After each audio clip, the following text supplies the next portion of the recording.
Bien, señores, le damos la bienvenida al licenciado Pelegrín Castillo, vicepresidente de la Fuerza Nacional Progresista. Gracias por estar con nosotros, licenciado. Muy buenos días, muy contento de encontrarme aquí en compañía de ustedes. Sí. Un saludo al público que sigue Revista 110 y también al doctor Racín. Claro. Me lo saludan con afecto. Claro que sí. Bien, licenciado, por obligación debemos de iniciar hablando un poquito de la posición suya con respecto a esta crisis que vivimos en este momento en el mundo y que hay que prestar atención a este conflicto entre Rusia, Ucrania y todos los países que dan su opinión. ¿Cómo usted ve el conflicto y cómo usted ve la posición que tiene que jugar en este momento, sobre todo la República Dominicana? Yo estoy preparando un ensayo que probablemente sea una conferencia, analizando las dimensiones de este conflicto, que es parte de una guerra que se viene desarrollando desde hace ya un tiempo. Propiamente se puede decir que nosotros estamos en guerra mundial. Una guerra híbrida de cuarta generación, pero que no descarta episodios convencionales de guerra caliente como ese que estamos viendo en Ucrania. Recordemos, ese pudiera ser, siempre es difícil ponerse de acuerdo cuándo empiezan las guerras. Hay guerras donde eso está claro, por ejemplo la Primera Guerra Mundial, el consenso general es que empezó en Sarajevo con la muerte del archiduque Francisco Fernando, pero la Segunda Guerra Mundial se debate si fue en Polonia, como se ha aceptado visión dominante, o si empezó, como dijo Chiang Kai-shek, con la invasión japonesa a Manchuria en 1931. Ahora, recordemos que este conflicto que se ha escalado, que es propiamente el término que hay que usar, es un conflicto que venía fundamentalmente del 2014. Del 2014. En el 2014 pasó algo muy importante en el mundo y mucha gente no lo percibió en el momento, pero ahora en retrospectiva se entiende mejor. En el 2014 se produjo una ofensiva simultánea, tanto de Rusia como de China, por cambiar el orden internacional. China, fundamentalmente, pasó por primera vez en siglos a una fase expansiva. En el 2014 se enfrentó a todos sus vecinos en el mar oriental y en el mar meridional. Eso fue en marzo del 2014. Concretamente, el choque más fuerte fue con Japón. Y de ese conflicto, de ese choque, incluso surgió una amenaza terrible, que hizo que el primer ministro Shinzo Abe dijera: estamos viviendo tiempos donde las señales nos indican que hemos retrocedido 100 años. Acuérdense que la primera gran guerra empezó en el 2014, en 1914. Entonces, en el 2014, en el centenario de la Gran Guerra, se produjo ese incidente y la amenaza mayor fue que China iba a cortar el suministro de tierras raras a Japón. Cortarle el suministro de tierras raras a Japón y a cualquier país que apoyara a Japón era equivalente a la decisión norteamericana de imponerle un bloqueo de combustible, que fue precisamente lo que condujo a Pearl Harbor. Japón atacó a Estados Unidos porque la decisión de Estados Unidos embargar con un embargo petrolero a Japón, que no tenía petróleo ni gas, era mortal por necesidad. Entonces ahí se produjo ese incidente en ese mar meridional y oriental. En el mar meridional, China, bajo Xi Jinping, enfatiza el planteamiento de que todo el mar meridional pertenece a China. Simultáneamente con esa acción que se estaba haciendo en Euroasia, en la parte oriental de Euroasia, simultáneamente, sí, con diferencia de semanas, Rusia estaba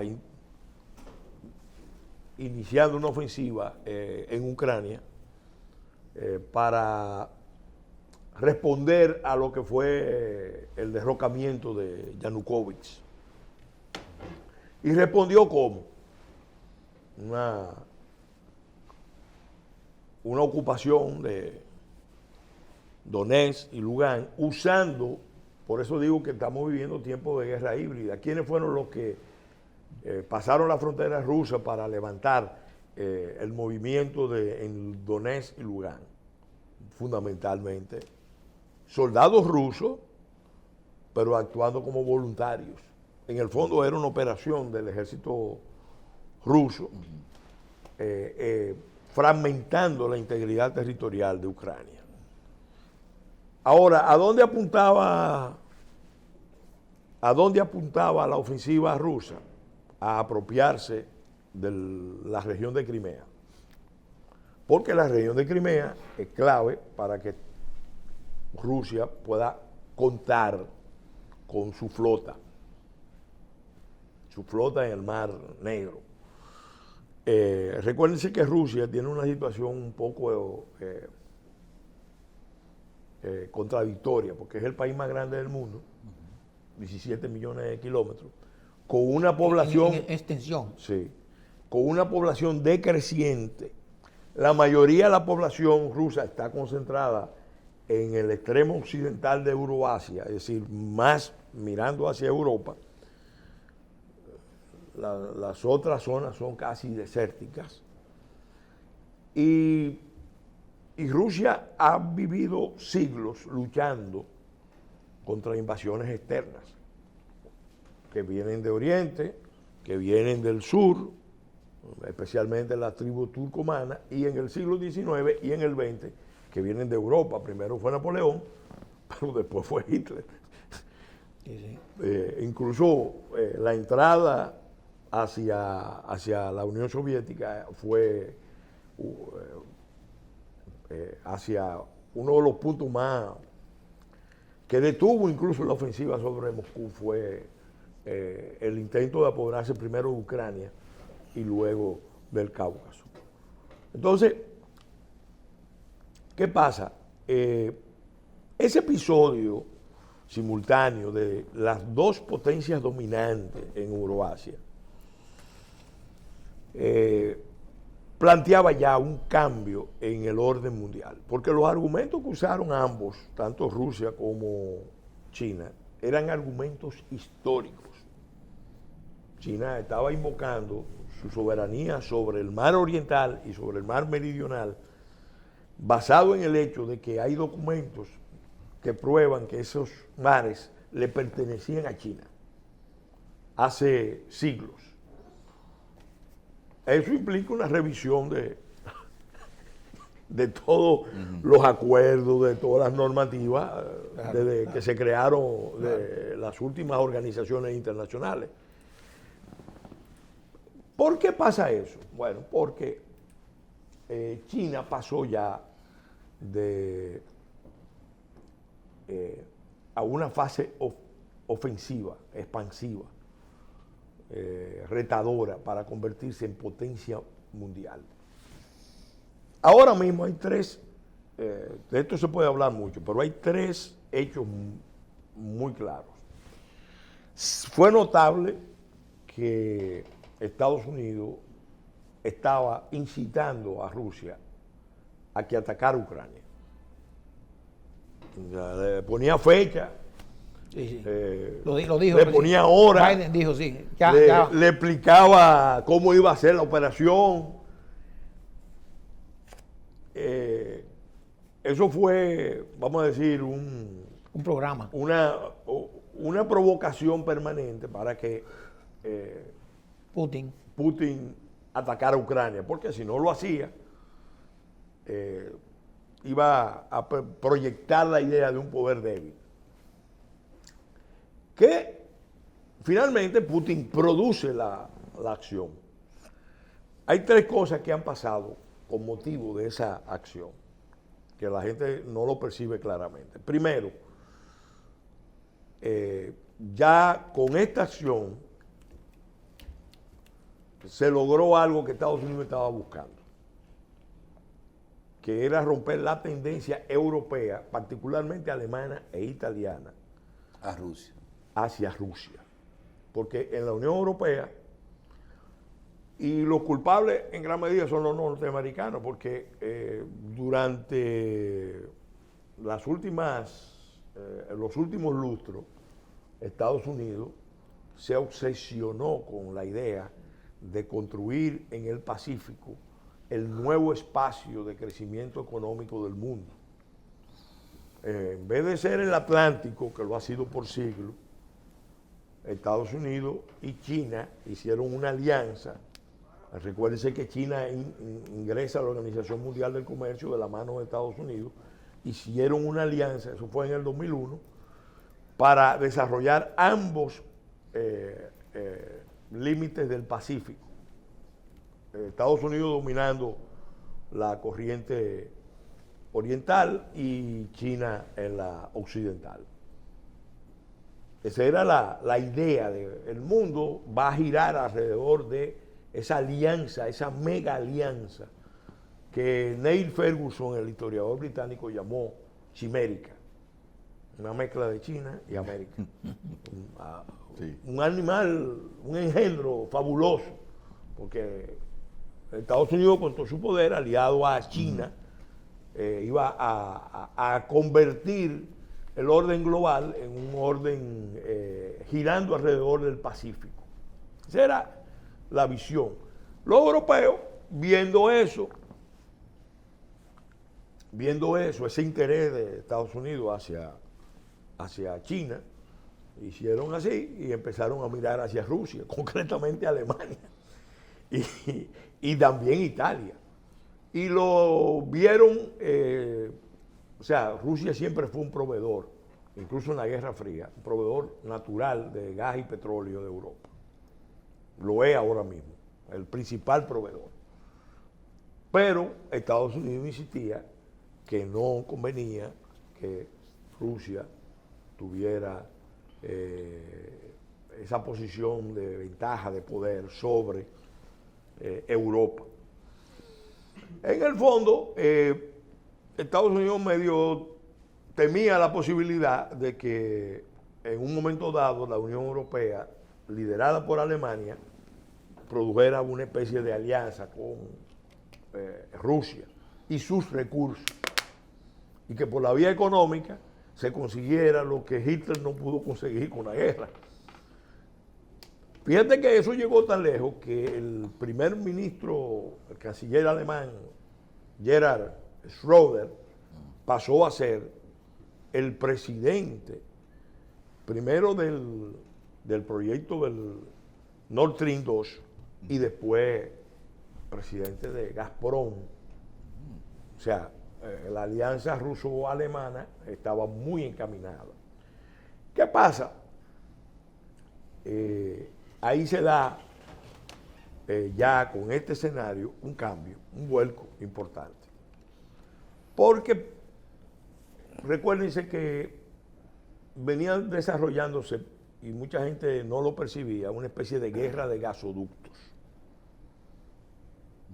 Por ejemplo, ese conflicto de Siria, ¿por qué estalla? Por eso. Por eso, porque habían dos proyectos de gasoducto. Un proyecto que venía de Qatar, pasaba por Arabia Saudita, Jordania, Siria, Turquía, iba a Europa. El gas de Qatar iba a Europa. Obviamente, ¿a quién iba a afectar eso? ¿Quién era el competidor? A los Estados Unidos. No, a Rusia. A Rusia. A Rusia. Entonces, Bashar al-Assad, presionado por Irán, porque el otro proyecto era iraní. Irán iba a exportar a través de Siria hacia Europa, y obviamente eso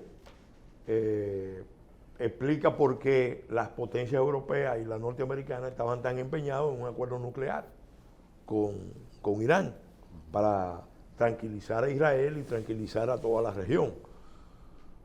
Pero al final lo que hubo fue una guerra, y Putin en el 14 precisamente toma la decisión de que tiene que involucrarse en esa guerra, que no puede permitir que derroquen a Bashar al-Assad, porque si derrocan a Bashar al-Assad le podrían abrir paso a un gobierno que facilitara el gasoducto. Con el conflicto actual, ¿cuál es la posición que nosotros debemos, y el escenario que hay hoy?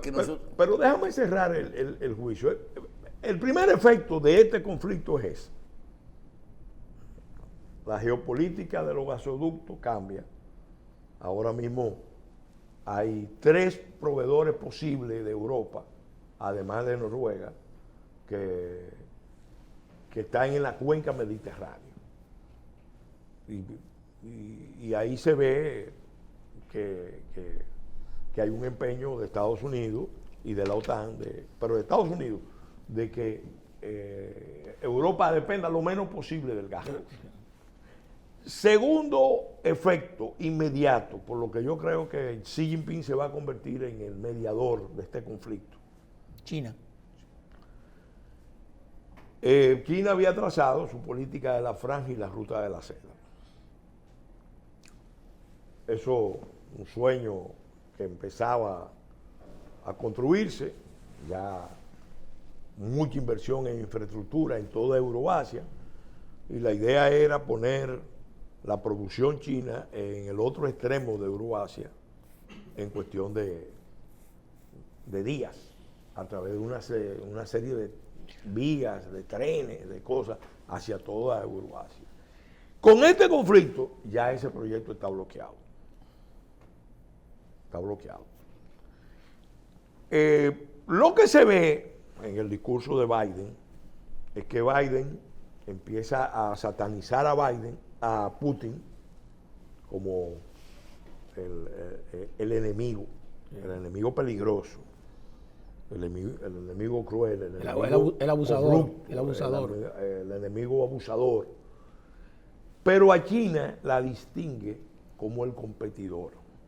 O sea, con China no tenemos estos problemas, lo que tenemos es que prepararnos para competir y ganarle a los chinos donde ellos nos están retando. Fíjate que él hizo esa distinción que hay que percibir. Uh-huh. En realidad, Rusia y China están trabajando en forma coordinada. Exacto. Pero tácticamente puede ser que le conviniera decir eso. ¿Para qué? Para que Xi Jinping en un momento dado aparezca como el hombre que va a mediar. Sí, sí. Y obviamente le hace un servicio a China, porque después de este desastre de la pandemia, el mundo estaba, vamos a decir, en una actitud de gran recelo frente a China y lo que pasó. El tercer elemento que sí beneficia a Estados Unidos es el tema de la reconstitución de las alianzas. Estados Unidos, cuando llegó Biden, empezó a reconstituir las alianzas. En el mar meridional y en el mar oriental produjo el primer resultado, la formación de lo que llaman AUKUS, es una alianza de Japón, India, Estados Unidos y Australia, para frenar la presencia china, las amenazas chinas en el mar meridional y en el mar oriental. Los chinos obviamente vieron eso como una amenaza. Esos son los juegos de poder de estas potencias. Pero evidentemente fue el primer esfuerzo de Estados Unidos de empezar a constituir una alianza contra China. Y lo mismo, ahora con esto que acaba de pasar, la OTAN acaba, vamos a decir, de reconstituirse, porque la OTAN salió muy mal parado de las últimas intervenciones. La OTAN en Afganistán salió dando una impresión penosa, desastrosa, incluso increíble para hacer una alianza de tanto poder. Y lo mismo se puede decir con los otros factores. Entonces, esos son los tres resultados inmediatos, de este escenario al día de hoy. ¿Qué va a pasar? No sabemos. Pero alguien le hizo un servicio a alguien. Aquí, yo no sé el título de la película, estoy evocando El bueno, el malo y el feo. Claro. En la diplomacia triangular. Sí. El bueno, el malo y el feo. Aquí el malo es Putin, sin duda. Yo no el sé. malo de los Estados Unidos, el feo el presidente que estaba ahí. No, el malo es Putin en la película. Siempre el malo. Entonces, el bueno de que Estados Unidos. El bueno puede ser por el... Y el feo puede ser China, que está tranquilo, pero está mediando. Puede ser, el bueno puede ser China, que puede aparecer como el hombre que llevó a Rusia a conciliar. Miren, esto tiene antecedentes, y lo digo ya para cerrar este tema. En 1969, la gente no lo conoce. No recuerda. No, fue poco conocido. Los norteamericanos fueron los que detuvieron el ataque nuclear que Rusia iba a lanzar sobre China. Ellos tenían problemas fronterizos. Y ¿Quién intermedió? Los norteamericanos. El gobierno de Nixon es el que le propone, el que le advierte al gobierno de Mao Zedong que no va a aceptar el uso de, el que le advierte al gobierno soviético que no va a aceptar el uso de armas nucleares contra China. Y obviamente, por ese servicio que hizo Estados Unidos, se abrió un canal de comunicación entre China y Estados Unidos, que fue Pakistán. El primer viaje secreto de Kissinger y de George Bush fue a través de Pakistán. Y desde ahí se estableció un vínculo especial entre China y Estados Unidos. Desde esa época hasta el momento, porque ese vínculo no está roto, no, ese vínculo existe. Lo que no es muy comercial. Doctor, ese tema es interesantísimo, inclusive la relación diplomática que tiene que ver con pero no lo vamos a discutir, la opinión del presidente de la República frente a ese conflicto, pero no tenemos tiempo. Mira, vamos. Yo lo que creo es que el presidente está consciente de que esto equivale a una guerra mundial, y él lo que quiso fue básicamente empezar un proceso de alineamiento con Estados Unidos. Esto es una guerra fría 2.0, como le han dicho, o una guerra híbrida. Y entonces el presidente entendió que él tenía que mandar la señal de alineamiento temprano de República Dominicana por la posición geográfica que tiene República Dominicana. Y su socio comercial. Y es nuestro socio. Sí. Y muchísimas otras cosas. Que nos manden 300,000 turistas más rápido. No, hay los rusos que también estaban entrando. Sí, la posición de usted y la fuerza, vamos a decir sí, sobre las declaraciones desastrosas de la ONU versus el problema con las parturientas haitianas. Mira, la ONU fracasó de manera vergonzosa en Haití. Una cosa penosa. Con la MINUSTAH y todo eso. Parte del desastre que hay en Haití es atribuible, es responsabilidad de la ONU, del sistema de Naciones Unidas.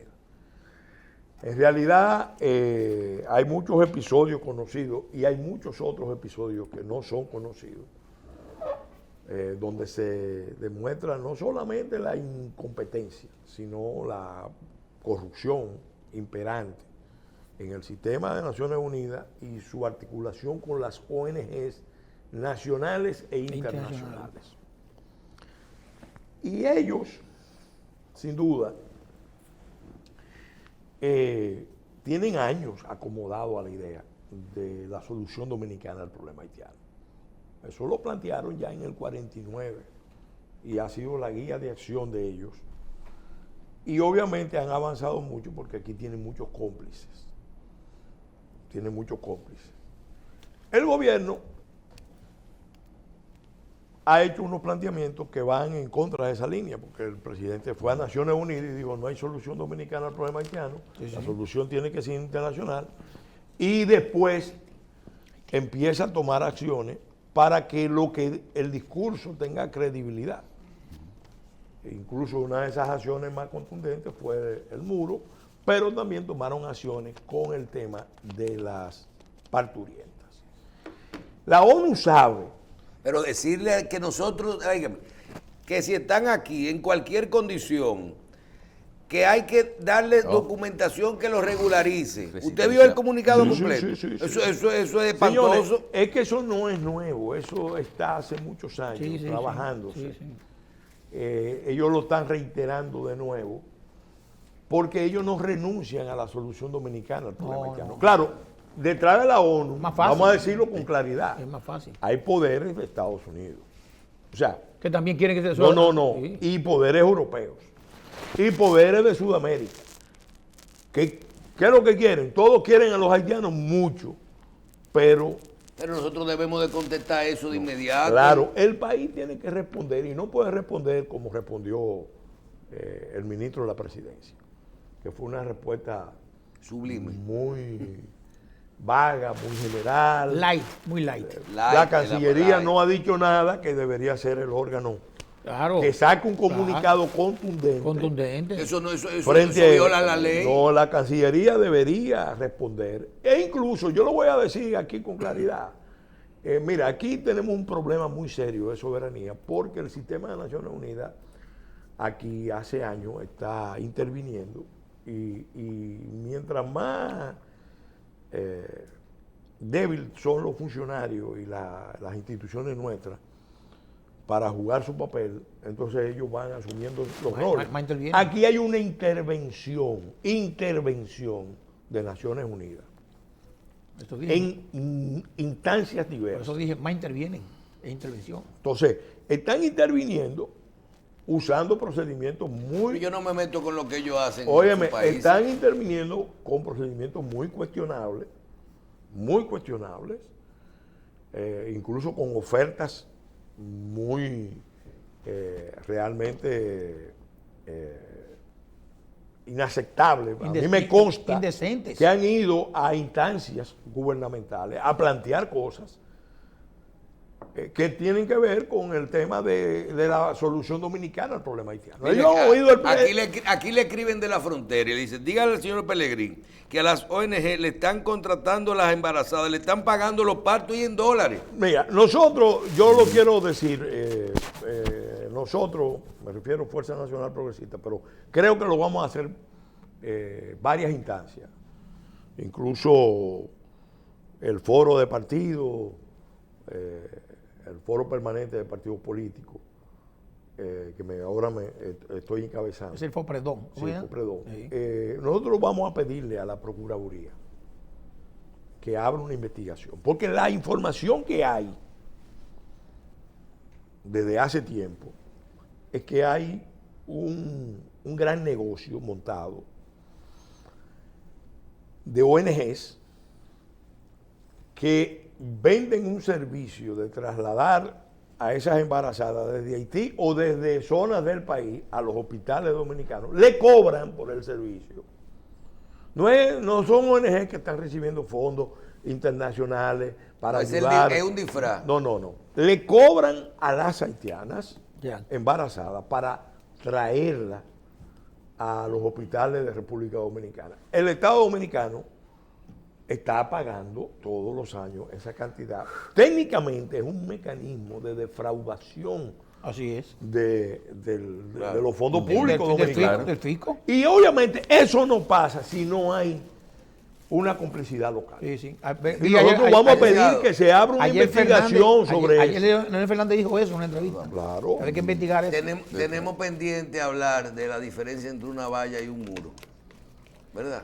Pero usted tiene que estar Mira, feliz. Usted tiene que estar feliz. te lo voy a decir como dijo Deng Xiaoping. Pero nos quejamos aquí porque no lo vimos en el primer Allá, Picasso en allá. la frontera. Yo estaba allá. Ah, pero no lo Ah, pero vimos. no, Yo estaba allá y hasta tierra No, traje. no lo vimos. No, yo estaba allá y di muchísimas declaraciones. Además, pero yo dije, verja, valla, muro, muralla, como quiera llamársele. Bien, No bien. importa que el Quiera. gato sea blanco o sea negro. Lo importante es que atrape el ratón. Gracias.